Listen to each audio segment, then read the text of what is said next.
Sveiki visi, šiandien fizikos temą pristatys Matas Balčius.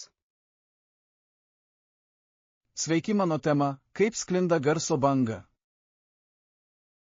Susimąstėte, kodėl girdime garsus? Kai kalbu su jumis, mano balso stygos vibruoja. Bet kaip tas garsas pasiekia jūsų ausis? Garsas pasiekia jūsų ausis, nes balso stygų vibracijos sukuria garso bangas, kurios sklinda oru ir sujudina jūsų ausies būgnelį, leisdamos jums girdėti. Įsivaizduokite būgną. Kai į jį suduodame, jis pradeda virpėti, o aplink jį esančios oro dalelės taip pat ima judėti. Šis judėjimas sukuria garso bangą, kuri keliauja oru į mūsų ausis. Ačiū už jūsų dėmesį, dabar noriu jūsų paklausti.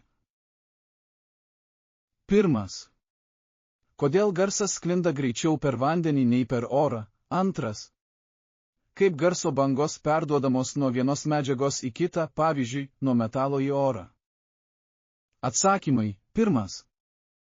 Garsas sklinda greičiau per vandenį, nes vandens molekulės yra arčiau viena kitos. 2. Garso bangos perduodamos, kai medžiagos dalelės perduoda vibracijas viena kitai. Ačiū, kad manęs klausėte. Ačiū visiems, kurie klausėte ir atsakėte į klausimus. Visi gausite 100%.